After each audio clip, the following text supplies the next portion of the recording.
Okay, good evening YouTube. Welcome to this next episode of FPL Family.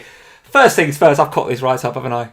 I put the live stream on at the same time as the Champions League final is a massive error. I won't have this. Why? Well, it's not our fault. Do they not know? UEFA should know. Do they not know that this is family time? UEFA should bloody know. I don't care what Neymar and Mbappe. I don't care. Get a grip, UEFA, please. Sort it out. Listen, first things first.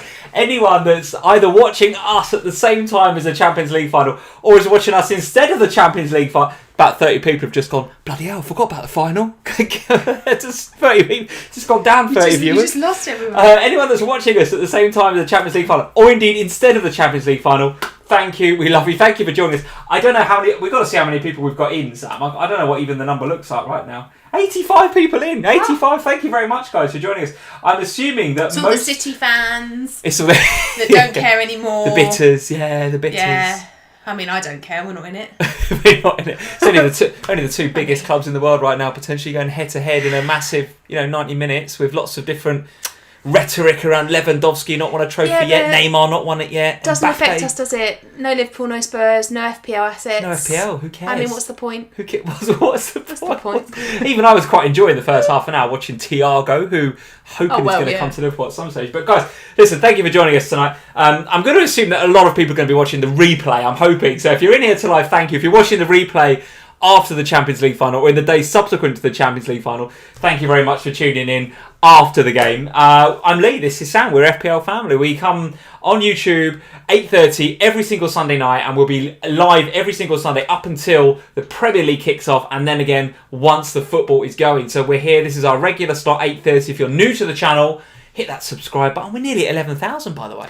Do you know, it doesn't feel Subscribers like gone a little bit up in the last few days. Great. And we went out the other night and we were talking on the way there and we were like, it doesn't feel like that long ago that we were saying, oh, we're so close to 10k. Yeah. So close to 10k. And then all of a sudden it's like, we're at 11k nearly. Yeah, I'll tell you what, one of the things is our new FPL X videos. One thing I just need to talk to the guys about is our new FPL X videos, as well as the live streams every Sunday, 8:30. Hit subscribe, you get notified when we're on, in case you lose track of time on a Sunday night. But all of it, we'll have lots of different videos on our channel this year, the FPL X videos, which are designed to be a little bit shorter.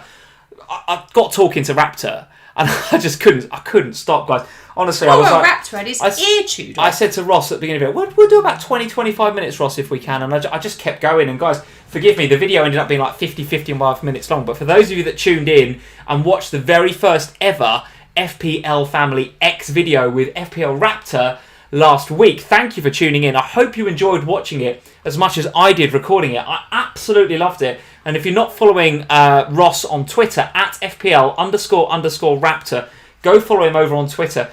His Twitter following has gone from 0 to 60 in no time at all. He's at like 5.5k or something already.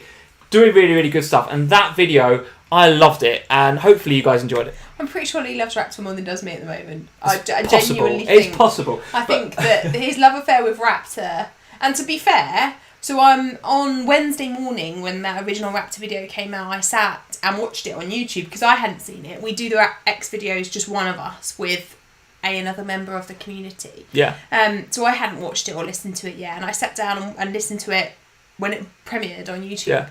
It was really good. Yeah. And we've turned it into a podcast as well, so if you don't want to sit in front of YouTube for 50 minutes, get onto Spotify, get onto SoundCloud, these all those places where you get your podcasts, Apple Music. We're on those formats too, and you can listen to it as a podcast. Now, we've cheated a little bit with the second FPL Family X video coming at you next Wednesday because we will be doing round 2 with FPL Raptor. So we have got lots of new people in the pipeline. We've got a few we're not going to tell you about right now, but some exciting, really exciting, one that we think we lined up yesterday, really exciting FPL Family X videos coming at you over the next few weeks, not just before the season starts, but when the season kicks off as well. We're hoping to do more of these. If you want to be in an FPL Family X video and you've got something interesting to talk about, like Raptor did with the managerial psychology, then of course, DM us, get in touch with us. We'd love to hear your thoughts. But FPL Raptor Part 2 coming next Wednesday, when we will be talking about the three new boys, Bielsa, Parker. I say new boys. Bielsa's been around for years, isn't he? But the three newly promoted teams,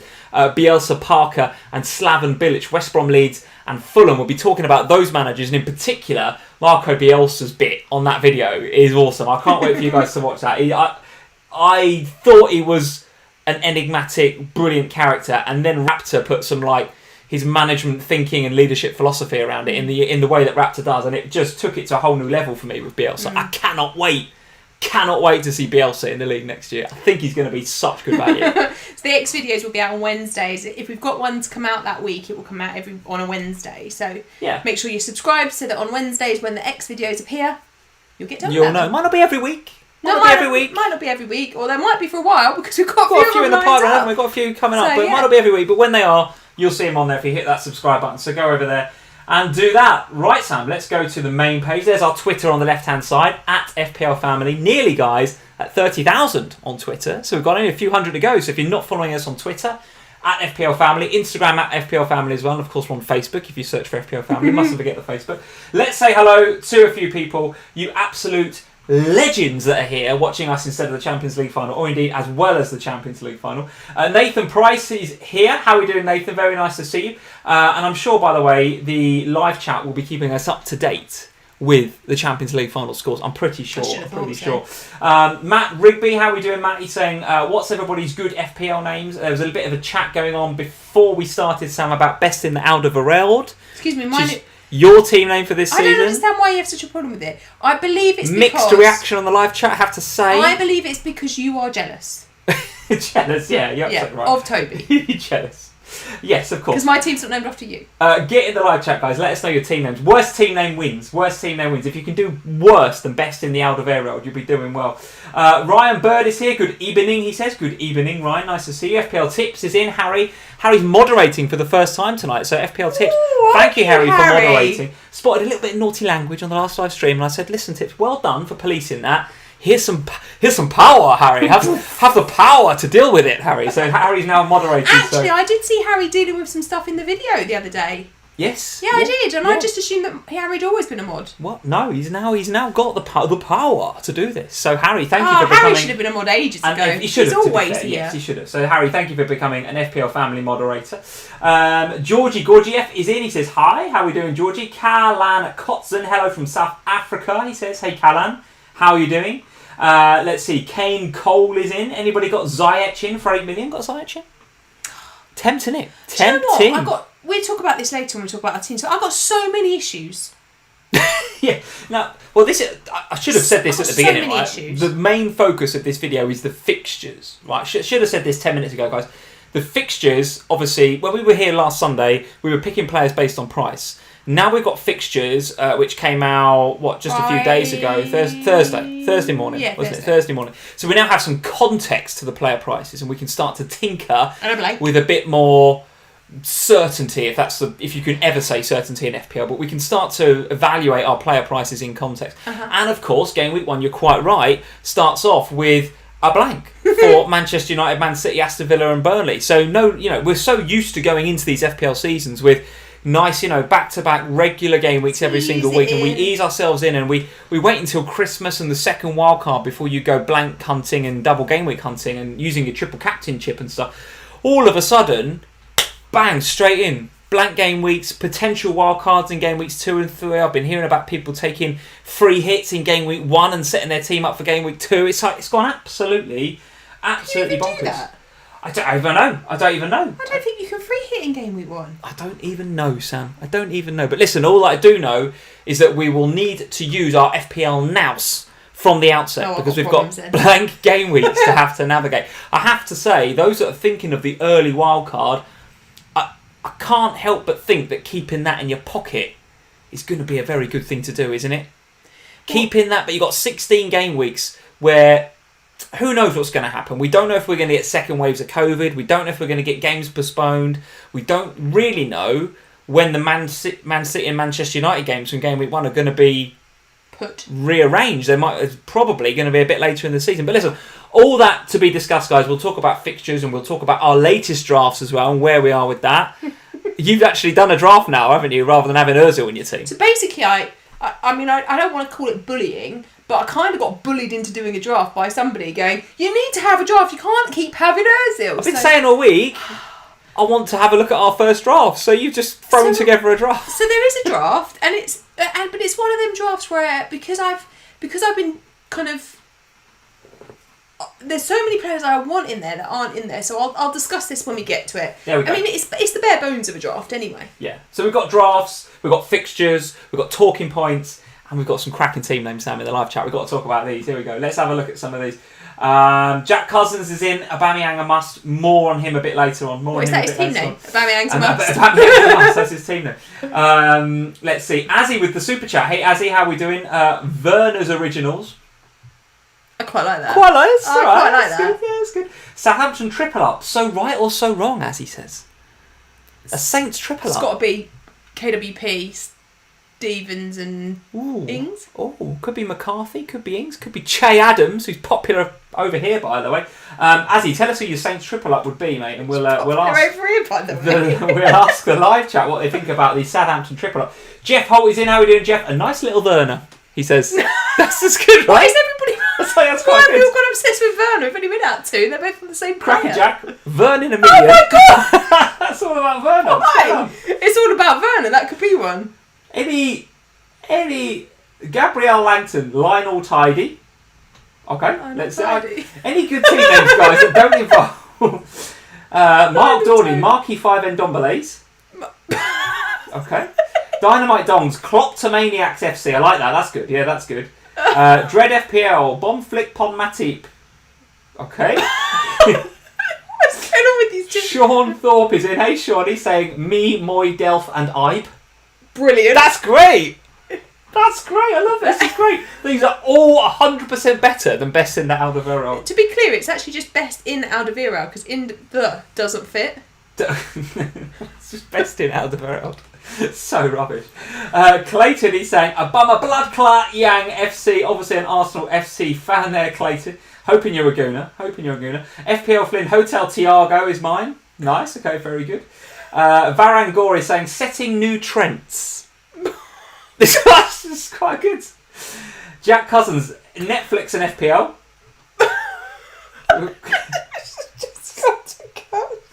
These are so bad. There's not even like some half decent ones. These are so bad.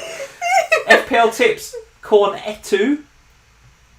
Etu's never even been in the Prem, has he? I might have done a stint, I don't know. Why isn't he naming him after Chelsea if he's a tips? No, it's tips. Why is it not a Chelsea name? I don't know. Hannah Dorfling, Hanno Dorfling, who is one of our new patrons, by the way. Yeah. Robocop.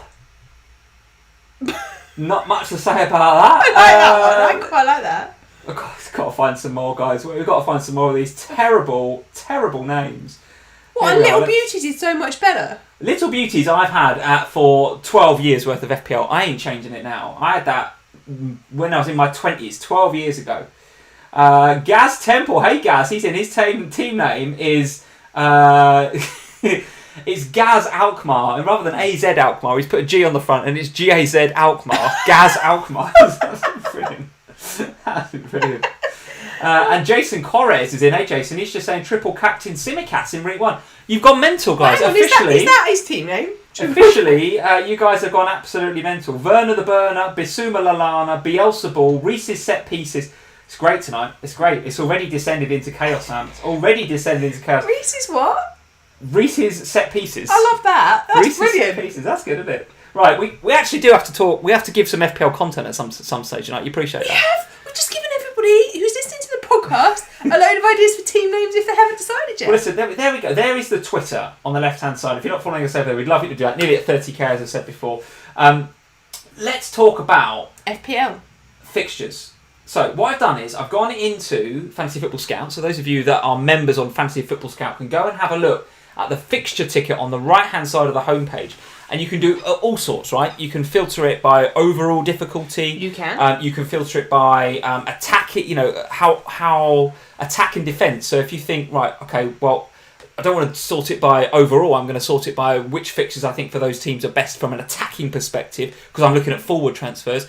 Similarly with defence and defenders, you can stretch it out loads of game weeks. You can have just one game week. You can look at so many ways to slice and dice the data. It's really, really good. The fixture tick is my favourite FPL I tool. use it all the time. Me too. The time. And I know we're associated with FS Scout this year, and everyone's oh god, stop advertising Scout. You know, I use it all the time. Even before FPL Family, I was using this like every single day. And well before we were associated with Scout, I was on the Oh yeah, all the time. And one of the great things about it that Scout have just introduced is that if you disagree with the difficulty, so you could say, okay, well, you know, Liverpool going, home to Arsenal might be a red fixture, or more towards red. If you say, no, actually, home to Arsenal, I think that's more in the middle stroke blue. You can change the difficulties yourself. And actually, sometimes that's the case, isn't it? If a club's having a particularly good run of fixtures, and you think, well, you know, they're about to come up against Arsenal, who have been really poor defensively. Sorry, Arsenal fans, it just came to mind. And actually this other team have been really good, then I might change the difficulty, and that might affect my chances. Yes. So if you do go to Fantasy Football Scout as a member and you go and look at the fixture ticket and then you sort by overall difficulty, this is the image you're going to see, game weeks 1 to 5. And lo and behold, Sam, talk of the town, talk of Twitter over the last week or so, or since the fixtures have been released, is should we now suddenly be considering Spurs? So, resident Spurs expert, we have to discuss Spurs, and I think we should start there, right? Because a lot of people thinking... On the phone? No, we have to. We want to start a live stream talking about Spurs? I think we have to, because if you look at it, if you go back to this time last week, I don't really think we were looking at many Spurs assets. Kane is the most expensive striker in the game, joint most with Aguero. Son's at 9 million. Is there some defenders I kind of like from a value perspective?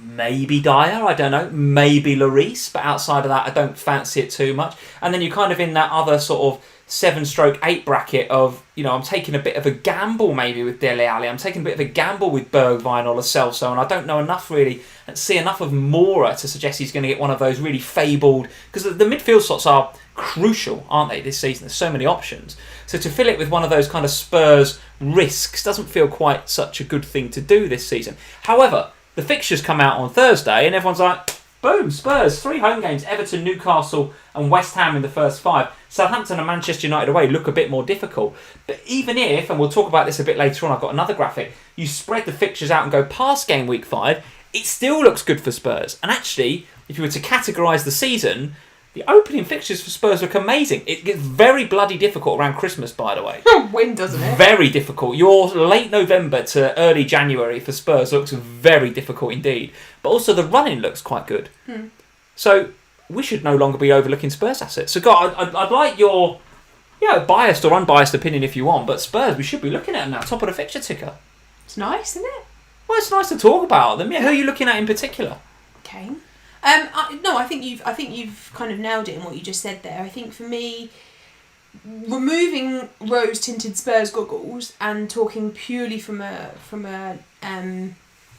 what is the best thing to do with Spurs point of view, the midfield is a minefield, is my honest view, and we'll talk a bit later about fixtures and stuff in terms of Spurs and the congestion. However, there is a real risk this season of rotation throughout the middle with Spurs, with Bergwijn, with Fernandes, who played in the pre-season friendly against Ipswich. Looked alright, didn't he, get some Fernandes? Brilliant. Yeah, really. Was the best game. Just the best game he's had since he arrived. Really seemed to have settled. To be fair, I could probably look alright against Ipswich, but give him a chance. I mean, it is Ipswich, and it's not Man United, it's not Liverpool, but he had a really good game. Yeah, right. There's Mora, there's Bergwijn, there's Dele Alli, there's Son. There's so many options. We shouldn't forget Lo Celso. There's so many options in that midfield. But do you think they're risky, though, yes, those midfield options? I think they are hugely risky. I don't think you can go there, personally. Nor do I, because I think what we're going to see is that those players will rotate regularly in order to cover the Europa League, the League Cup, the League, everything else that's going to be taking part, and then of course the FA Cup when we get to that eventually later on in the season. So there's going to be huge potential for those players to miss out. Now, I don't think they will miss out altogether, but they'll miss starts. And what we know about Mourinho is that he will close up the shop. If we're winning, it'll be, right, let's try and defend till the end of the game. And then the last thing you want is Bergwijn off the bench or Mora off the bench, because they're not coming on to score goals, they're coming on to just chase the ball down, hold it the up. ball. Yeah. I think for me that leaves you with 3 options, maybe 4 depending upon what happens with Aurier. But it leaves you with Kane. Aurier, no. It leaves you with Kane. It leaves you with Son, and it leaves you with Eric Dyer. What has my life become? Or I don't think Eric Dyer is too bad a shout. No, and it leaves you with Aurier. Now, Aurier may or not be a member of the team by the time September the 12th rolls around. So let's watch that space. But if he does stay, then potentially he's an asset. But I always worry about the attitude with him. Eric Dyer, there was a lovely quote I wrote down. Hang on. There was a lovely quote from Mourinho about Eric Dyer. Just while you're finding that, one of the standout players against Ipswich was clearly Heung-min Son. Played very, very well. Yeah. 9 million in FPL. Yeah. You've got to assume when Harry Kane comes back in, he goes touchline hugging again out to the left, and therefore not an option? Or do you think with the schedule, if Harry Kane... I don't know, maybe it depends what Mourinho is prioritising. If he's prioritising getting through Europa League, could Harry Kane maybe get rested in some of those Premier League games and Son come in through the middle? Or No. how do you see it? I don't see that at all. No. I think Harry Kane is... He don't rest Harry Kane, does he? No. Harry Kane is the talisman. He isn't the captain, but... So the other scenario is Mourinho flogs Kane to death and he does his ankle again. That's my concern with spending 10.5 on Harry Kane. Yeah. Is your schedule. He's either going to rotate him if he's sensible, Mourinho, or he's not and he's going to kill him. He's not going to rotate him. But the thing is with Harry Kane is it's always the same with him, isn't it? He always plays every single minute of every single game until injury hits, and it will at some stage, but it's normally more like February-ish time that we see a problem. So I don't think rotation is a risk with Kane, and that's why I pick out him and Son, because I think the two of them are pretty much nailed on to start. Because what I think is that, you know, Mourinho, for all of the things that we say about Mourinho, one thing he is not is a fool when it comes to knowing what he needs to do. And the Spurs fixtures, as you've already said, are beautiful for about 8 weeks. Then they get difficult, and then come the end of the season they get easier again. But that means that we have to start well, because if we're going to go into that difficult patch around Christmas and still be doing okay, we need to have had a really nice, productive start to the season and be if you're mid-table going into that difficult fixture, that is a big problem. Yeah. And so Mourinho can't afford to lose these early Premier League games.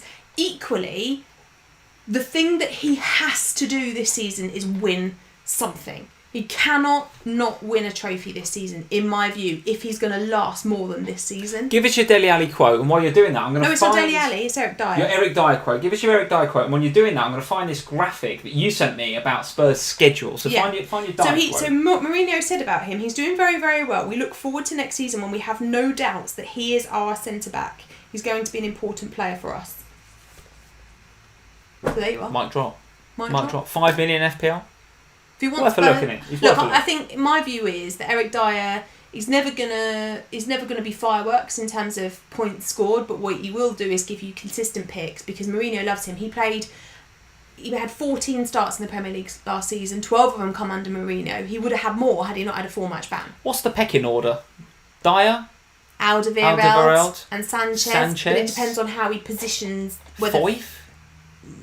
I don't think he even knows he exists at the moment. No? Okay, he's made that move with Dyer from the middle into the back, and I think that's really important. And just finalising on Kane for just 1 second before we look at that graphic, I think the key thing for me that makes Kane a really nice pick this year is Højbjerg's arrival at the club, because suddenly we have a proper leader in the middle who's going to be doing all that dog's body work that Kane was dropping back to do last season and we all didn't like. We won't see Kane doing that this year, is my view. Okay, very good. All right, well, here's the graphic that I found, courtesy of... Well, you found it, but did you find it on The Athletic, or was it on a Spurs Facebook? It was on a Spurs... It was on a Spurs fan page, but yeah, I think it came from Coy's News, but it wasn't... They shared it. Okay, but so we can't take any credit for doing this. This has come from a Spurs fanzine. And by the way, guys, it's a bit difficult to read, but I don't necessarily even think you need to read each individual line. You just need to understand the amount of games that Spurs have got to churn through, particularly in September and October. And the reason this graphic has got the England games in it was because it was specifically talking about Kane. And Kane as a... You know, so...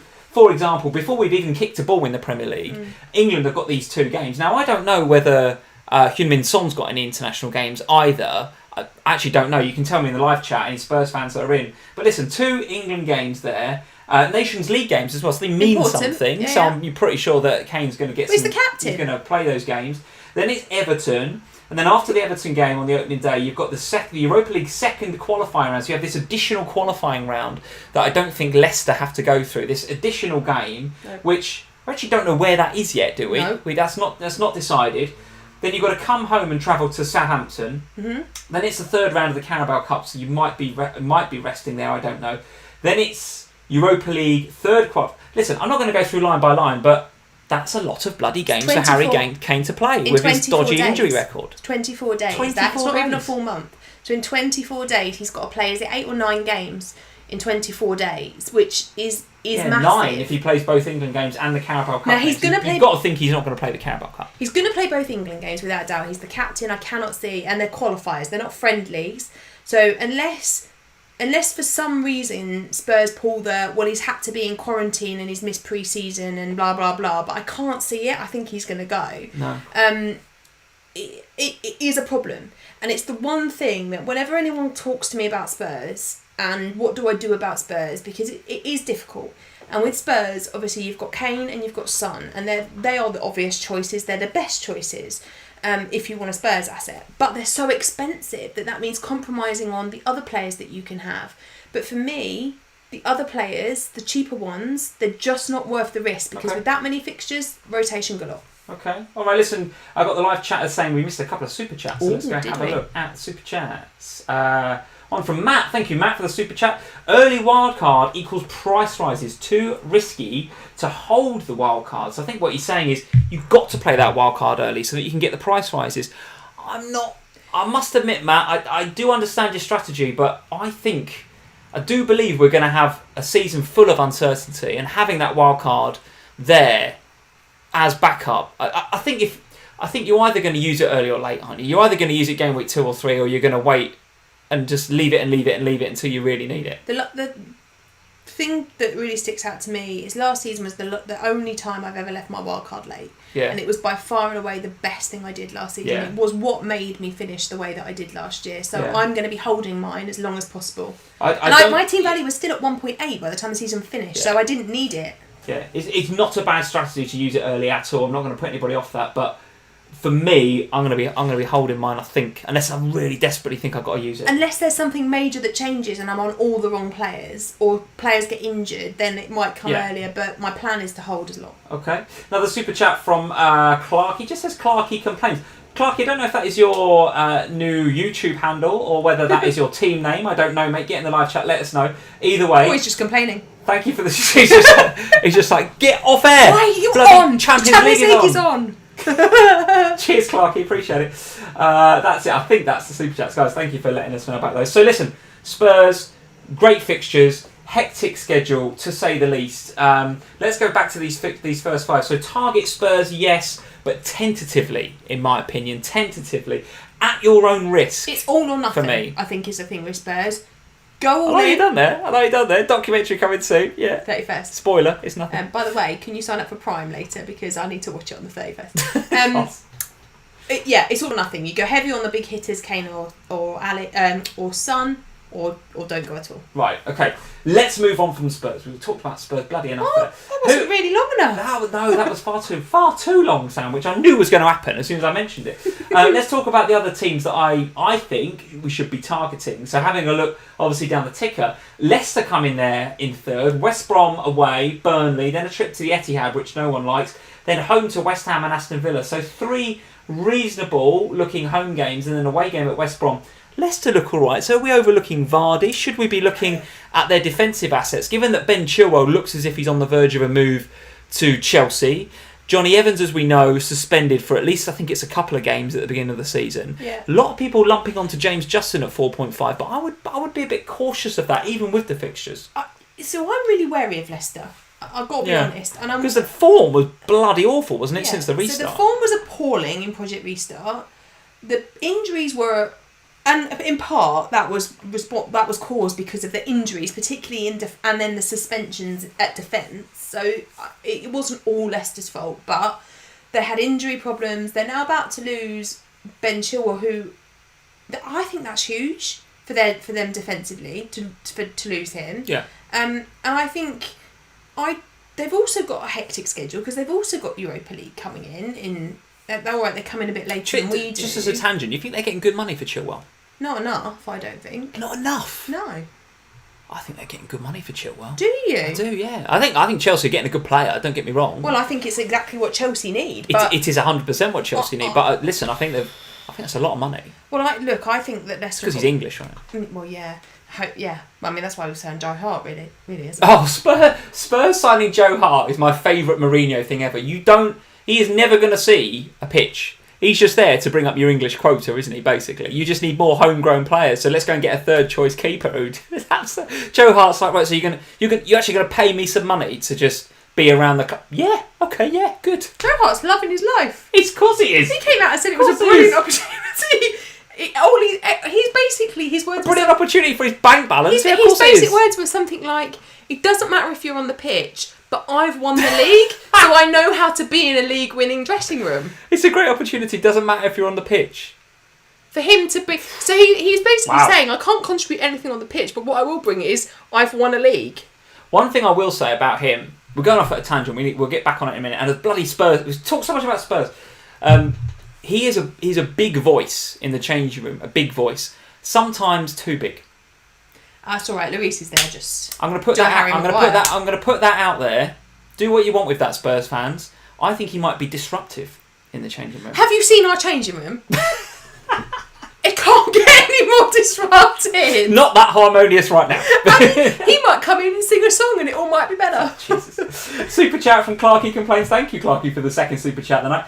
Sam, how do you get Kane in with Salah, Aubameyang, Manu and Trent? How do you do it? With a lot of other compromises, which we'll come to later. A lot of compromises, Clarky, and a lot of 5.0 Součeks, and a lot of 4.5 Keenan Davises, mate, and a lot of 4.0s. You've got to go and find the cheapies. And do you know what? In the game week 1 that was full of all the fixtures, you might be able to do that. But going into game week 1 with the blanks, with potentially a couple of 4.0s, which I know people are looking at, with a maybe... will he start, will he not, 4.5 midfielder, with a Keenan Davis, who isn't playing anyway, with a Charlie Taylor. Very, very difficult now. It's really very hard, difficult. But I have managed it, sort of. Well, we'll come to your draft a bit later on. So, Leicester City then, I think we're very tentative on those guys. Chelsea, despite being, let's see, they are 4th here on the ticker. Brighton, then of course the Liverpool game, we don't necessarily think that, anything could happen in that Liverpool game, to be fair. It'd be very interesting to see how Werner performs at home to the club that he was looking to move to against Liverpool. Then West Brom, Palace, Southampton. So Chelsea, looking worthy of investment. I think a lot of us were thinking of investing there in Ziyech or Werner, or if you want a bit cheaper, maybe a Mason Mount, something like that. How are you feeling about Chelsea? Got anybody in your draft? Not right yet. That's the real problem. This is my problem. Is that I know I have to have a Chelsea player. I want a Chelsea player. I can't decide how to do it because ideally I'd like Werner. I think he looks. From what I've seen of him, he looks brilliant. My preference is Pulisic, but obviously can't have him. I've got to wait for him. Potentially, got to see how he recovers. Yeah. See how the recovery goes. Chelsea. So sorry to cut across you, but are Chelsea not the perfect? Not perfect, but for me, they are. I've got to have a look at them before I pick my FPL asset. And I'm not going to put anybody off lumping on Werner or Ziyech, or if you want to go the new boys, if you want to go even Ben Chilwell if he signs there, do it. Like the run is good. Not going to put you off getting Werner at all. But for me, I just want to see him. Just want to see him against Brighton away, Liverpool, and then probably game week 3 is the week to act. I feel at speed. Very at speed. If you don't and you say, I'll look at them again against West Brom, ready for Palace at home. No. Well, I think you want them against West Brom, don't you? I think. Yeah. So in my mind, Chelsea are the team I'm not yet invested in that I feel like I really, really need to be invested in. Yeah. But I can't decide which one. It's really difficult to pick the right one. It's also really difficult when you get Premier League new boys who are exactly that. So they're not just new to their club, but they're new to the league. Because you just don't know whether it's going to be a Bruno affair and he's going to hit the ground like an absolute train and you're just going to be loving life, or whether he's going to be a who took a long time to settle? Like one of the players that comes and just takes them a while to bed into the game. Like Pulisic, right? Like Pulisic, yeah. And perfect example. And it just takes them a little bit longer. And so for me, Chelsea is a real minefield because I could play it safe and I could go with Mount. Tried and tested in the Premier League. Frank loves him. I could wait a couple of games. I haven't seen Mount in many drafts. No, I'm kind of surprised about that. 7 million. He's Frank's boy. You sort of know what you're getting for your 7 million because you've seen him already. Yeah, but I think probably going to play. It's the appeal of the sexy new boys, isn't it? Like they come in with their skilled football, and you kind of go, oh, I really fancy just a oh. But these are very good players. I know they are, but sometimes like they've arrived. Not so much Werner, because he arrived before the end of Project Restart, but they're arriving in a very short window of pre-season, which isn't a proper pre-season. They're not going to have a lot of time to get to know their teammates before the game starts in September. So there is an element of they won't have played that much football altogether yet, as they would have done if it was any other normal season. So there is a big part of me that thinks game week 2, you watch them in 1, you watch them in 2, and you know that there is a chance that they massively affect you, but you then know which one it is you want, and you go for them for 3 and have them in that nice run that they have coming onwards. And I think that's where I am with Chelsea. What I like about Werner as the pick is that if you look at Liverpool, you're gonna have a midfielder, right? Probably not Bobby. If you want to go to Man United, you're probably going to have a midfielder. You might want to go Martial as well, but you're probably going to have a midfielder.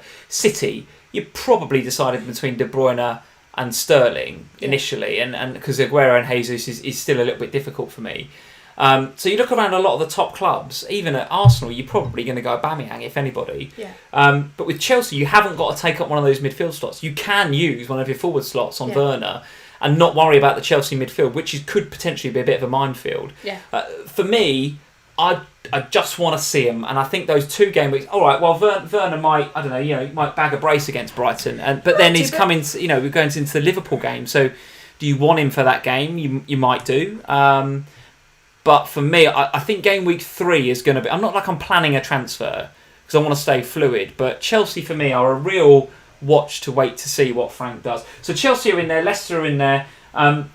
Arsenal, despite being quite far down the ticker, I've put as target for Arsenal simply because that opening 2 games is. When I saw the fixtures, here was my first thought when I saw Arsenal's fixtures: Fulham and West Ham, and then Liverpool, Sheffield United, Man City. That is perfect, is it not, for Aubameyang? Those first 2. And then, once Man City have done their blank and Wolves, they then go into Leicester at home and then Leeds away. You just switch it, don't you? You just switch it. But how are you going to feel? So assume you do. So assume you're going to take that tactic. Having already said that I'm planning a Chelsea transfer in game week 3, I might be doing a Man City transfer as well. Say Aubameyang goes off against Fulham and goes off in game week 2 against West Ham. Do you still then transfer him out ahead of that trip to Anfield and the difficult fixtures, or do you sort of stick with him because he's bagging all the points for you? No. I think he is sellable because come game week 3, he's not captainable, is he? Liverpool, Sheffield United, Man City. Sheffield United maybe, but Liverpool, Man City's not captainable in those games. No. So so I said Spurs were all or nothing. This Arsenal team, in my view, apart from maybe a defender, which we can come to, this really is all or nothing. If you're going with Arsenal, you go in Aubameyang because you're not getting Pepe, I doubt. Probably not, no. You could go Nketiah up top. You could. Could you? You could. Not with a lot of certainty, I don't know. No, I don't know if you'd want to, but you could. It's Aubameyang, if you're going Arsenal. I wasn't going there. I was like, no, he's... Willian? Yes, but he's not on penalties at... It's Alba. It's Alba. Yeah. Yeah. And then I was like, I'm not. Oh, the fixtures are nice for the first Fulham, 2. West Ham, first 2 is crazy good. KDB's blanking. Oh, well... and then at Molineux. Well, okay, so it's Aubameyang. But I'm not comfortable about it. I've got to be honest. And I'll tell you why. I don't... Are you comfortable about anything in your first draft right now? Yeah. You are comfortable about some things. There's some red people in there that I'm comfortable with. Right, okay, good. So, yeah. Trent, I'm comfortable with, yes. Yeah. But with Aubameyang, I feel like I just don't know how... Like, if he signs a new contract tomorrow, I'll feel more comfortable. I don't know where his head is. And that's where my problem is. What about the defenders then? So I'd love to hear from you guys. If you're watching the replay, get in the comments below. If you're in the live chat, Arsenal fans, what is your back four going to be going into the new season? Including the goalkeeper, by the way. Yeah. Is it Martinez because he played so well since the restart and Leno's still coming back? Or does Leno come straight back in if he's fit? Is it Maitland-Niles on that side? I think it's Tierney on the other side. I think Tierney's pretty locked. But then in centre-half, suddenly got quite a few options, haven't they? Not just Holding and David Luiz from last season, but Saliba has come back from St Etienne, I think, which is where he was playing in the French league. Did all right out there, by all accounts. Boy is about to sign. I think Gabriel is about to sign as well. Yeah. So suddenly they've got quite a lot of options there, Arsenal. And Saliba, if that's how you say his name, because I don't know a lot about this guy. Again, get in the comments, guys. Tell me what you think about. Is it Saliba? I don't know how you say his name. What do we think about him in FPL? 4.5. I have to say, with those two fixtures, if in the pre-season he's starting at centre-half for Arsenal, I think he's in, isn't he? I think the only thing that we have going for us in pre-season at the moment, because obviously we're not getting a lot of it, is the Community Shield. True. The Community Shield is, for me, a bit of a gift when it comes to Arsenal, because we will get an indication of which of these 4.5 million Arsenal defenders are actually going to play, if any, and which are the defensive unit that we want to be looking at. Now, okay, we can't really judge it against your attack. Oh, maybe you can. You can't judge it against Salah and Mane and those guys in terms of, are they going to be the Arsenal defence that we are, are they the David Luiz defence, or are they better? Yeah. For me, I really struggle to pick an Arsenal defender, even at 4.5, simply because my head goes, but they're just going to make a mistake. But I don't know if they are. And I'm not sure I'm with you on that, because certainly since... It's a historical thing though, isn't it? Yeah. With Arsenal, is you believe that they're defensively poor. Well, David Luiz does make mistakes, but equally he can have a world-class game. Leno, I think I've seen some stats that suggest he can make mistakes, but is also a good goalkeeper. Absolutely. Martinez came in, didn't make any mistakes, and was a good goalkeeper, so he's a good option. And from Project Restart, they were a lot better defensively. There's something in my head that goes, don't pick an Arsenal defender. Because I think that's a historic thing. I think it is too, but it's getting over it. And I think the only way to kind of... It's getting over it with the right player. Because I know my luck with it when it comes to Arsenal players. I'll end up with the one that's not playing. Let's see what you guys are saying in the live chat. Another super chat from Clarkey. Thank you. Loving the super chats tonight. Thanks, Clarkey. He reckons they'll play 3 centre-halves. So despite the fact that Gabriel might sign and you've got Saliba at 4-4, he is actually saying that Tierney is now the best asset. Tierney's the one to go for because of that attacking threat down that left-hand side. Azzy is also saying Tierney at times will play centre-back in a 3, which might put me off him a little bit. Let's see. So difficult. This is the problem. Without a proper pre-season, it's so hard. Okay, I would want Tierney. Sean Thorpe is saying, but 5.5 is too much. Gaz Temple saying, yes, I would go Arsenal defence if Martinez keeps his place, pretty crucially. Gareth Robinson, Tierney is the best pick. He's a beast. A lot of love for Tierney in the live chat. Kens is in. Stealth Panda, how are we doing, Kens? He's saying Albert is an absolute must. He's yes for the first 2, in my opinion. With the defence, it's tricky because the first 2 very good. Clean sheet potential, but you never know, can concede silly goals. So he's sort of backing up what you're saying there, Sam. And Ashley Longthorne is saying, well, Arsenal defence is just a no-go, maybe for the same reasons. I don't know. I'm really intrigued to see. I think at 4.5, Arsenal defence is a go. Do you? See, I think they will... 5.5 for Tierney feels a bit much for me. I feel like they will annoy me as much as owning Lascelles did during the break, during the restart. Lascelles a nice pick as well, by the way. But you know what I mean? Like Newcastle, they'd hold those clean sheets till the 94th minute and then concede. And in my head, Arsenal will do that to me. Yeah. All right. Well, listen. I've put some avoid teams in there as well. I've got West Ham and Leeds and Crystal Palace. I don't want to talk too much about Palace. I don't think even with the price points, without fixtures this time last week, we touched on Palace too much. We did talk about Leeds for a bit, though. We talked about Ayling and Dallas. Are they going to be good if Ben White stays? And if Potter wants Ben White back at Brighton, look out for that, by the way. He's listed as a Brighton player in the game, isn't he? He is, because he is a Brighton player. I think Leeds want him back, clearly. I don't think they're going to get him. I think Potter wants him there. And if he's as good as people and Leeds fans say he is, Brighton could be a lot better defensively this season, by the way. And Brighton aren't bad defensively. Brighton aren't bad defensively anyway. And there's a team that we're expecting to, I'm expecting them to improve generally this season, Brighton, under Potter. Well, Jules will like you. I do, genuinely. And with Ben White there, they could be defensively very solid. I still think they miss a bit going forward. They need a good season from Maupay, but defensively they could be very good. That's why I think Ryan is an absolute lock in goal, by the way. But Palace, let's avoid. Leeds... For me, they are now a watch and wait. I know it's Liverpool first, so you haven't got to rush into them. Fulham at home does look, nice, but you've got the Mitrovic factor. They know each other. Sheffield United away, Man City, Wolves. Even at 4.5, I can't bring myself to go Ayling or Dallas. And in actual fact, given that I don't know that much about Leeds, I'm going to use that first 5 fixtures to just look at them. And if I do fancy them after that, then maybe I do. But they're a watch now, aren't they? Yeah, and I said... on Rambo's Twitch the other day when we were talking about things like this, that actually I think the risk you have with the Leeds defenders is they will be quite highly owned at the start of the game, and then they've got this nasty period of fixtures at the beginning, which probably means people will just start getting off of them, and therefore their price will drop. So if you're thinking, I'll get them and have them from game week 6 onwards, it's probably advisable not to, simply because you might lose some value in them, and that would not be ideal. Very good. All right, and for the other avoids, I've gone West Ham. Now, I do actually have a West Ham asset in my team right now in SUPERCHAT. I know a lot of people were thinking about Antonio as well at 6.5. Doesn't make him a bad pick, the fixtures. We know that he can turn it on against the bigger clubs. But I just don't feel like I can invest in West Ham with those fixtures. Let's read them out. West Ham's fixtures. Newcastle at home, which does look nice. But then Arsenal, Wolves, Leicester, Spurs.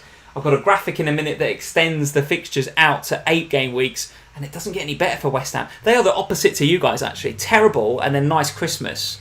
And then it goes bad again for them. So I feel like with Antonio, he won't be an asset this year because he's a striker. That's a big shout. I don't feel like he offers anywhere near what he 6.5? Because he's a striker, so we've lost the point for goals scored, we've lost the clean sheet potential. I feel, for me... that if I'm going to pick a West Ham midfielder, if I was going to pick a West Ham attacking option, I'd go Souček all day long over Antonio. Would you? Yeah, all day long. I think that's a big shout, because if you look at some of his XGI, his expected goal involvements, he's right up there, Antonio. Per 90 minutes. All right, okay. Well, big shout there. Big shout. I still think he's a good asset. Goal for Bayern, by the way. Ooh, goal for Bayern told Munich. You, didn't I? Paris had missed far too many opportunities. Looks like it's Kingsley Coman, who I think this kid, I think he's a really, really nice player. Really nice player. Bayern 1-0 up, so thank you guys in the live chat for keeping us up to date. How many minutes is that gone? With the game. They can't have come too long out of second half, probably about 20 minutes into the second half. Yeah. So there we go, guys. That's how the fixtures look for the first 5 game weeks. And if you extend it out to the first 8 game weeks, listen, that's very, very small. Even if you've got 20/20 vision, that's hard to look at, but just know that Spurs still, even when you go out to 8 game weeks, still looking good. Fulham then come into our thinking as well after that tricky looking first game. The medium term, the first 8 game weeks looks good for Fulham. So if you were on Antonio before the fixtures came out, I would strongly suggest having a look at Mitrovic now for 0.5 cheaper. So just reverse back in time. Mitro looks great, I think, with these fixtures. Yeah. Mitro looks absolutely great. And if you want to dabble elsewhere in Fulham, I would maybe think twice about that. I don't like Fulham defensively, and I don't think any of us are going to fall for Tom Kearney again, are we, in midfield? But if you want to look somewhere, I think it's Mitrovic. Southampton go up to 3rd. Then if you extend it out to 8 game weeks, so if you want your McCarthy's, if you want your Kyle Walker-Peters in defence, definitely. You want to spend some money up top with Ings, then have a look at him as well, of course. And Che Adams, if you want to rein it in a little bit in terms of the cash you're spending in the Saints forwards. And then Wolves as well right up there. So Wolves have got a tricky couple of first fixtures, but in the medium term, look very, very good. So again, don't be afraid to invest in Wolves. No Europe for Wolves this season, which really hampered them at the beginning of last season. I think Nuno Espirito Santo's got a job to do to really G his players up after the way they finished last season. But he's the sort of manager who can do that. And if you go and listen to Raptor and I in the video last week, you'll know why Nuno Espirito Santo, his leadership style is such that he will get that out of his players. So don't be afraid to go into game week 1 with Wolves, knowing that in the medium term, they will come to fruition. I don't think you want to be benching them game week 1 because there'll be plenty of other gaps in your team. Game week 2 looks pretty tough for them, but they look pretty good after that. And then the avoids, it continues. I'm afraid, Hammers fans, it continues to be difficult for David Moyes' boys. West Ham, very difficult start to the season. Sheffield United then moved down a little bit to sort of 4th or 5th from bottom. A few red fixtures toward the right-hand side there. And Aston Villa, not just a blank, but a couple of blues in there, but mostly looking pretty red for Aston Villa. So I think the Clarets teams, the West Hams and the Villas, alongside Sheffield United, Dean Henderson, less Sheffield United, even with Ramsdale in there, starting to look like slight avoids for me now. Slight avoids. Any thoughts on any of that stuff? I just agree. I think Sheffield United, I look long and hard at Sheffield United, and there's a lot of love for Egan in terms of percentage chosen by at the moment, percentage selected by, sorry. I don't see it without Hendo. You look at the 2 games last season against Manchester United where Hendo couldn't play because he was against his parent club. They were a shadow of themselves defensively, and I think that will move.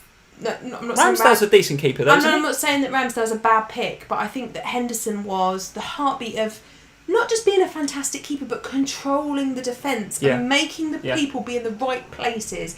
And I'm not sure that Ramsdale is that. He's a good keeper, but I'm not sure he's the leader that they'll really miss in Sheffield when Henderson goes. Okay, all right. Let's see what you guys are saying in the super chat. I think I missed another one actually. Lots of super chats tonight. Thank you guys for the super chats. John Tyno is in. He's saying Arsenal assets. He's got Tierney, Alba, and Saka. We didn't even mention 3? Saka. He's gone 3 Arsenal. But with those 2 first fixtures, Sam, might not be a bad tactic, John. Might not be a bad tactic. We didn't talk much about Saka. Any thoughts? I think if you go in Alba, you don't want Saka as well, do you, to take up 2 Arsenal midfields? No, I don't. So. I don't want 2 Arsenal. No, no, I don't. Anyway. But listen, nice fixtures to start with. So if you want to go with it, you're going to go Tierney. You want to go Aubameyang. Spend a lot of money on those Gunners assets. Not going to turn you off that, John. Not going to turn you off. Before we move on to our drafts, as they are, the draft that you've put together, and my tinkering over the last week or so, we've got to give a massive shout out. So we've had loads of interest in our Patreon site. Links are in the description below, guys. Go check out patreon.com/FPL Family. Loads of new patrons joining us in that fantastic community that we're building up over on Slack and in Patreon. Something like 20 new sign-ups. I'm going to give you all a shout out in a second. Loads of people coming in for the Zoom tier as well. Thank you guys for embracing our idea around Zoom. It was kind of a bit of a quirky idea. I wasn't sure, do people really want to talk to us one-to-one? Probably not. I don't know. I just put it out there and see what people think. But a lot of you guys that were existing patrons have upgraded. We've had a lot of net new patrons coming in Zoom. So you, Sam, from FPL Family, are going to be spending a lot of time on Zoom because none of these guys want to talk to me, I can tell you. They want to talk to you. They don't want to talk to me. So we've got a lot of Zooms lined up. So guys, if you want to go check us out... I'll just be there all the time, will I? Yeah, absolutely. This is going to be your chair from now on. So guys, if you want to join us a lot of weight. over on Patreon, then we'd love you to go and check us out over there at either the OHANA, the Manager of the Month, or the Zoom tier. Really crucial, guys, if you join us at the Manager of the Month tier or above, we need your FPL team IDs, please. I've put a post in the Slack there's a specific channel for 2021 team IDs, and also in our Patreon there's a post where you can put your team IDs. I think we might need to manage the Manager of the Month competition a bit differently because of some of the rule changes in FPL this year, and that might include a bit of manual tracking. So what we didn't want to do is just not do the Manager of the Month. We definitely want to do it. We absolutely love doing it, and we want to be faithful to everybody that's joined up to the Manager of the Month or the Zoom tier. We just might have to manage it a bit differently, and that involves you guys giving us your team IDs. So if you're in the Slack, head over to the Slack channel, post your team ID in there, send me a DM on Twitter if you want to, put it in the Patreon, wherever you want to send me your team ID, get it done.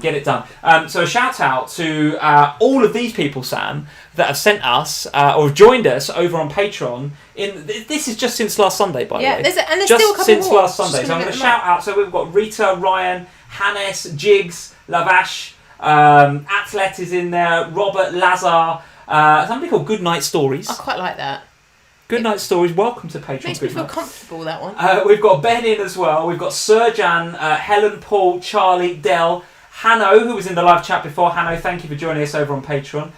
Kim, we've got Karan, we've got Michael, Matt, Omar, Billy, and Liam Healy, who's a live chat regular. We know and love Liam over here. So he guys, went and came back, right? I think so. Yeah, I think so. So plus thank Gaz you and to James. everybody that joined us over on Patreon in the last week or so. And I put this graphic together a couple of hours ago, and we've had people join since then. Yeah, Gaz and James. So we've had Gaz and James join us, as well as everybody else over on Patreon, guys. So the community just getting better and better. We absolutely love you guys. Thank you for all your support coming into the 2021 season. If you want to go check us out, if you're not a patron yet, FPL Family over on Patreon is patreon.com/FPL Family. Go check it out over there. Have a look at all the tiers. If you want to come and support us, we'd absolutely love you to do that. Absolutely love you to do that. Right, Sam, let's have a look at your team. So this is the draft that's why I got that you have hastily put together. Before you talk about it, Clarky in with another super chat. Thank you, Clarky. How do you say this guy's name? If I don't even know this guy. If he signs for Fulham, get him in if 5.5. He's quality. So listen, there'll be plenty of signings between now and kickoff, no doubt about it. Eyes on Fulham, though. Eyes on Fulham. If they get him for 5.5, Clarky reckons he's going to be a decent signing, so look out for him. But here, Sam, is your team. This is the draft that you put together. 4-game week 1 so far. A bunch of reprobates, according to your own definition. Talk us through it. A lot's going to change, I suspect, between now and game week 1. Oh, loads is going to change between now and game week 1. I don't understand how you can do anything other than have Ryan and Button as the keepers for this season at the moment. They look pretty locked, don't they? Even as vice-captain, I notice you've got Ryan. So I love him that much. I don't understand how you can make it work otherwise, because the budget is so tight that it's a struggle. So Nathan Price, you're absolutely right. He's in the live chat. Not Nathan, it's Sarang. He's saying, Sam, you went off about Leeds defender the second there. Got Ailing. What's going on? Yeah, because I did this on so I'll talk you through it. So Trent Alexander-Arnold, Salah, Aubameyang, Fernandes, Saint Maxi and Kane were my kind of there you are, that's who I want for game week 1. So the interesting name amongst all of those that were, locks for you is Saint Max. I know you like him, but listen, that Newcastle fixture, it's not that easy going into the season. What are we saying about Saint Max? You seem very, very confident with him, both last week and this. I'm all about him.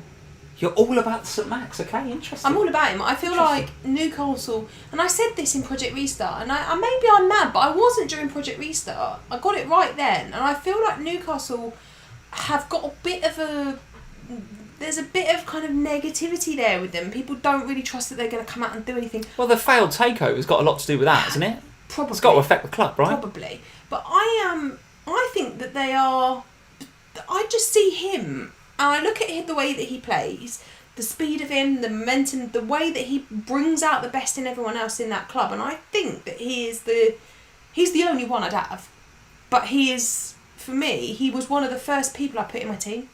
All right, okay. Very good. All right, talk us through the rest of it. In terms of that defence, I mean, let's be honest. Talk us through Ailing and Diop, please. The guys in the live chat are saying, Ailing, Diop, Livermore. Does Sam want that trophy this season? What's going on? So, Vinagre, I would really have liked to have been Doherty, but it's just not possible if I have all the others. So, Vinagre is Vinagre, and that's the end of it. Is there a case for both? What? Vinagre and Doherty? Because Doherty's a nice price at 6. Oh, there is, if you can afford it, but I can't find a way to get Doherty in. You need a bit more Keenan Davis in your team, don't you? Nobody needs that. That is exactly why you've gone Brewster. You've only gone Brewster because you didn't want to come on here and say, I've got Keenan Davis. We'll talk about Brewster. You were just like, I really want to put Davis in, but I cannot go on the live stream with him, so I'm going to use a really important Liverpool spot on Brewster. Well, Brewster's only in... We'll talk about Brewster in a minute. We're talking about defence. So Vinagre and Peters were my kind of... They were the... Right, I will need a Wolves defender, and I want a Burnley defender. I have a real faith in Peters after the season that we had together during Project Restart, so he's in. Isn't it him or Charlie Taylor to play on that side, isn't it? I don't think they both play, do they? Or... It better be Peters. I love him. Anyway, he's in for now. He could actually... He could still not be there for game week 1 and come in a bit later because of obviously the blank and everything else. So that's something to be worked out. But the defence won't look like this. It will be Trent and Wolves. I also will have Carl Walker-Peters in there. He will definitely be in there at instead the start of of the season. Or Diop or somebody? Yeah, probably. Right. Well, probably instead of Diop for a can't have a West Ham defender with them fixtures, can you? No, but... No way. But it was one of those moments where I was just like, oh God, I need another 4.5, and Diop was like, oh yeah, all right, you'll do. But Carl Walker-Peters, it'll be Carl Walker-Peters. I really rate him. Did you put this team together at like 8:28? No, just as we're about to come on. No, there's some absolute rogues in here. Right, what else is rogue about it? So Che Adams is pretty rogue. Go on. Get to him in a minute. So the defence will change. There will be tweaks that come along the way. Arsenal maybe, but I can't see myself going there. But yeah, I think there's some other good decent options in defence. But definitely Kyle Walker-Peters, I feel like he's a really, really good option. In the middle, so going back to what I said before about picking a player that's not going to lose team value, is part of the reason Livermore's there. Because I need a cheap ex-Spurs fifth midfielder. It's not about I mean ex-Spurs. It's about I need a cheap fifth midfielder who is not going to drop in price because he's not highly owned, and he's always going to play. He's their captain, and so there will always be points off the bench if I need them. Gabrielle Langton is in the live chat saying, "Sam, you bang on about Lamptey all bloody week. What's going on?" Yeah, I think so. Well, because I've got Ryan and I can't have Ryan Button and Lamptey. Can I? I feel like I'm all lumping in on Brighton. As he's like, Kyle Walker-Peters, another ex-Spurs, rolling eyes emoji. You've been well and truly rumbled, I'm telling you. Right, no, but Livermore's there for that particular reason, and he got three goals and 2 assists, or 3 goals and 5 assists last season, so there's a bit of attacking potential there, so that's why he's there. Now, Shay Adams, I went back, and I went forth, and I went back, and I went forth. I've seen I've seen a number of drafts with Che Adams in this season, and I do believe he and Ings will be the two up front for Saints this season, I would assume. Che Adams smells to me like, I wish I could have Ings, but I can't afford him, so I'm just going to have Che Adams. Adams is not a good pick. When did you last see Che... Guys, when did you last see Che Adams? Why is there so much talk about Che Adams? He's rubbish. If you remember, I did this at the start of last season. I had Shay Adams to start the season. I think we all did, and we've not learnt our lesson. We're all going back there this season. I don't get it. True, but I don't get it. Well, I don't want him. I want Jimenez, but I can't afford Jimenez. So I'm in a boat of like, well, what do I do? And it's really, really difficult. Gaz Temple saying, "Sam, I love you, but this team." This is what happens. This is what happens when Lee goes, you need a team for tonight. I've still got Ozil, by the way. And it's like, and by the way, we're going out in 20 minutes. So this is what we are. So Kane is in. He's in your team and captain for game week 1. Yeah, of course. Kane is in, despite what we were saying before about the fixture congestion. Well, he's not congested by game week 1. Well, okay. Interesting.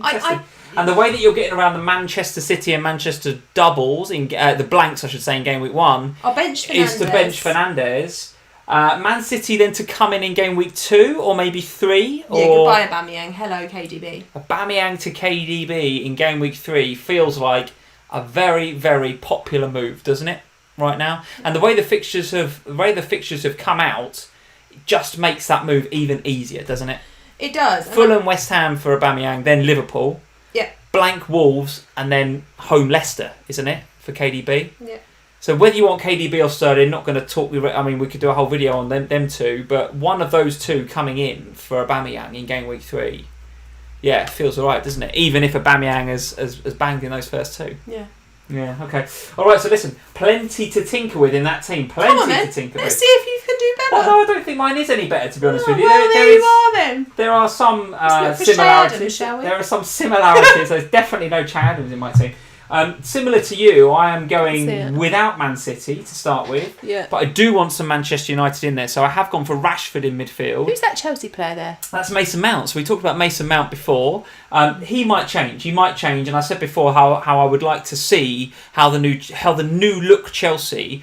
And by the way, I think the vastly improved, supercharged Chelsea. I think Chelsea will be a very, very good side this season. Yeah. But I want to see what that supercharged looks like. I want to see whether Pulisic is going to hit the ground running again after his injury. I want to see how Werner adapts. I want to see how Ziyech, who I think is a very, very talented player, but he's coming into a very different league than he's used to. Yeah.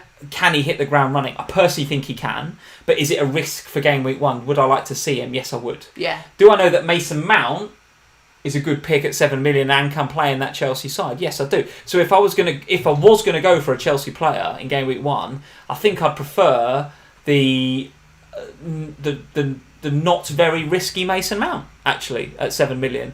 The challenge I've got is that if not Werner so much because I would just bring him in up front, but if Ziyech or if Pulisic or if one of these guys starts coming to the fore, which is bound to happen, one of them will.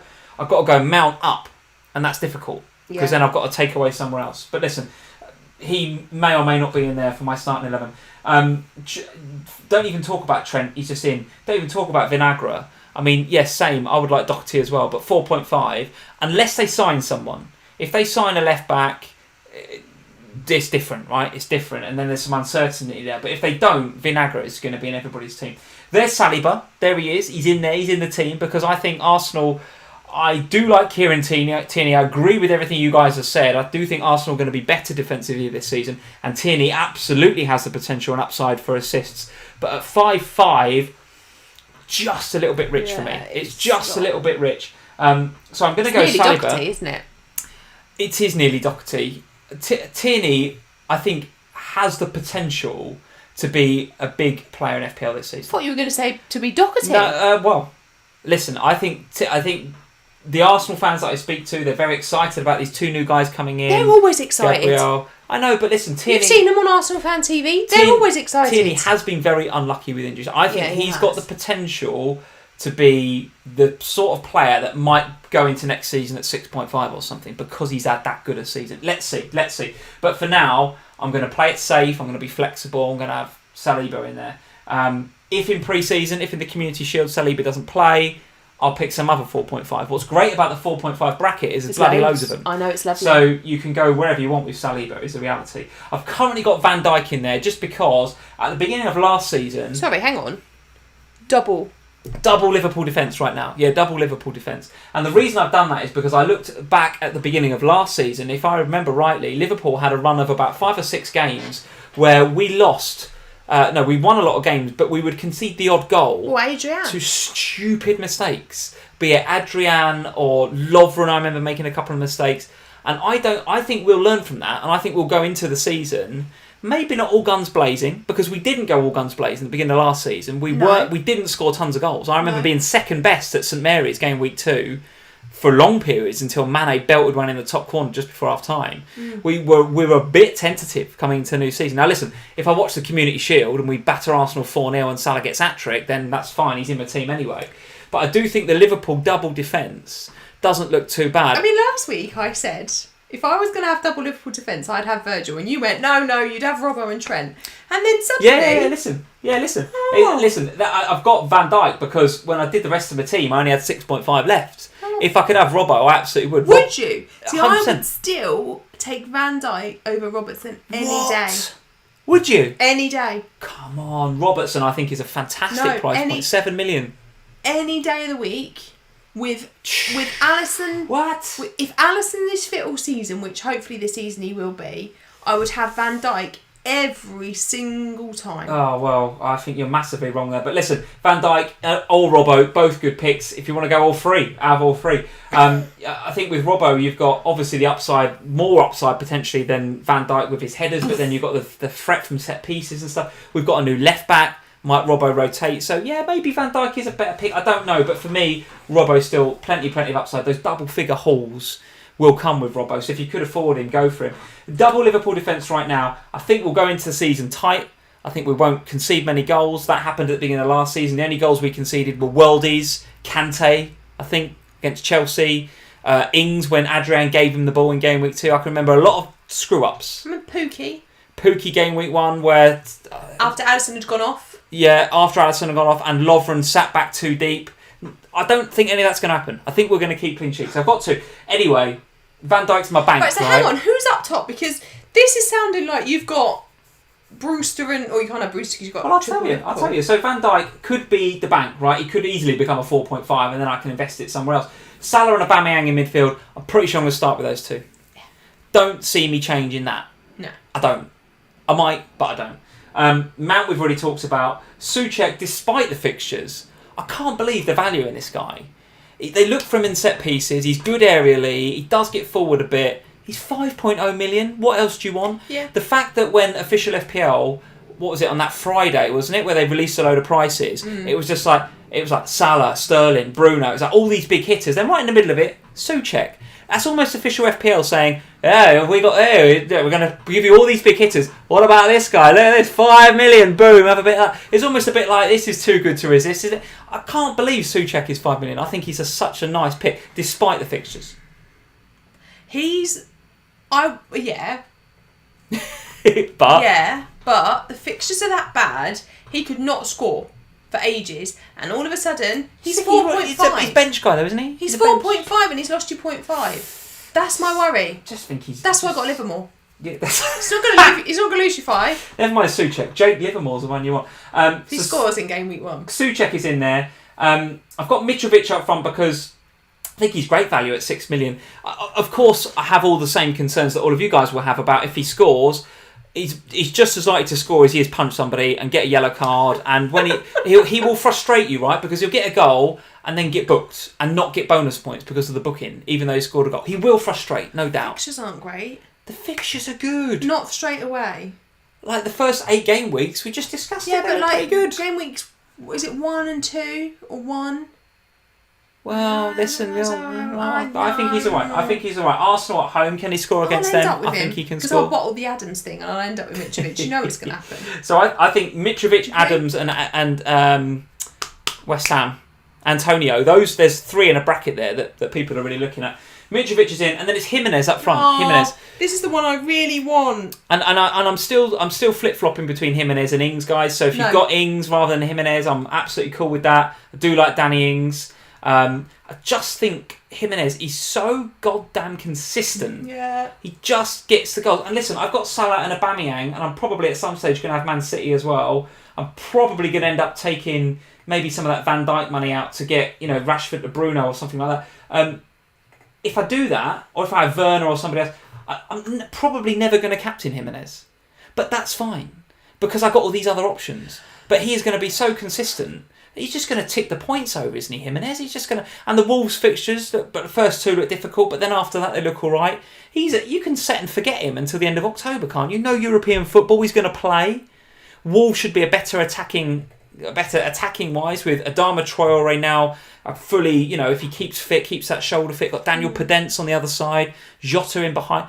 I think Jimenez looks really nice for me. I've got him anyway. I'll be honest, it makes me feel physically ill not having Jimenez in my team. Not having him. Yeah, well listen, I've got him and I like him. I'm still between him and Ings and Werner. I don't want to go up to Kane for the reasons we've discussed before. Don't want to go up to Aguero because of the Jesus thing. So Jimenez I do like. So look, you're ignoring Spurs having all of that stuff we've just said about their fixtures. You've got none. 100%.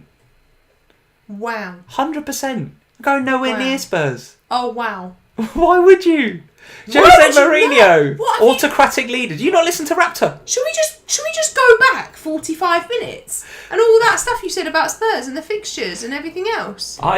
Fixtures will mean like Wolves had good fixtures at the start of last season, and the Europa League dragged them down. I think the Europa League will drag you down. Whatever, Bonfield. Gedson Fernandes looking good against Ipswich does not mean I'm going to invest in Spurs. Anyway, no Spurs unless somebody starts showing some promise. Cross my arms and glare at you with a death stare. I've got Ferguson as my first sub. Let's see if another 4.0 comes to 4, I might get him. Rashford then on the bench, ready to come in. He could easily become Bruno before game week 1 if I don't want to do the Van Dijk thing. That's where the money might come for him. Van Dijk down to a 4.5 and then Mount to Ziyech and Rashford to Bruno is something I am still considering. Quick question on the Liverpool defence. Gomez? Yeah, why not? If you want. If you're just doing the Liverpool double up at the defence because you think there's clean sheets in it. Yeah, but there's no upside there, is there? I don't think. I don't think. So no, it's like, well, the upside if you want him, fine, but... The upside is the extra money to spend elsewhere. Yeah, possibly. But again, do you want to tie up the 3 Liverpool spots? If suddenly like if a Minamino or a Keita or a Thiago, one of these players starts playing really well, you might want the flexibility to move away. I don't know. I don't. One thing putting me off Van Dijk or maybe even Robert if I had the double Liverpool defence is that having 3 Liverpool means you're unflexible. And the whole point at the beginning of the season is you want to be flexible. Yeah. And I do think one to look out for Keita at 5.5 this season. Eyes on him. Him and Tierney, I think, got the potential to have very good seasons. So there we go. That's my draft. And of course, Keenan Davis. Of course, Davis up front because. The guy that's not going to play. So listen, that's my team. Lots is going to change, guys, I'm sure. But the locks for me, Trent, Salah, Aubameyang, Mitrovic, Ryan probably, and Vinagre if they don't sign a left back. Locked. The ones at risk: Saliba, Souček, Mount, Jimenez. Although I'm pretty sure on Jimenez. I can't believe you just bracketed Jimenez in with those other reprobates. There we go, guys. There we go. So that's the 2 drafts. Plenty to discuss. Plenty that are going to change. Lots of tinkering to happen between now and the start of next season. Mm-hmm. What have we got? 2 weeks. So what have we got? We've got next week's live stream, and then we've got the one after that. Will that be game week 1 preview? Preview, yeah. That'll be game week 1 preview, ready for September the 12th kickoff. And a couple of X's in there too. And a couple of FPLX videos, guys. So listen, thank you very much for joining us this evening, especially those of you that have been watching us at the same time as the Champions League. Thank you for that. Or instead of the Champions League, as I said before. Super Chat's going crazy tonight, so thank you, Clarky. Thank you for Stealth Panda. Thank you to everybody that sent us Super Chats. If you're not following us on any of these media here, we're all over the place. If you want to go and subscribe to the podcast format of these live streams, if you want to go and listen to the FPLX videos as podcasts, the Raptor video, by the way, great as a video, fantastic as a podcast. You want to listen, it's about 50 minutes. Great to listen to that for just 50 minutes or so. Go subscribe to us on Spotify, SoundCloud, Deezer, all your favourites.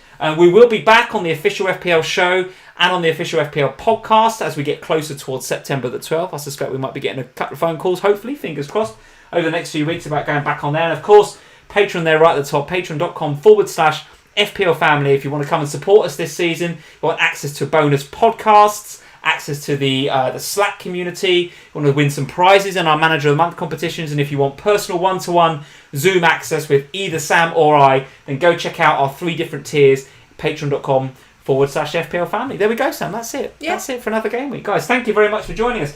Been a pleasure having your company. We're going to go and see whether Bayern or Paris Saint-Germain are the new European champions. Guys, until next week, hit that subscribe button if you haven't already. Leave us a like before you go, and we'll see you next Sunday. Cheers. Thanks, guys.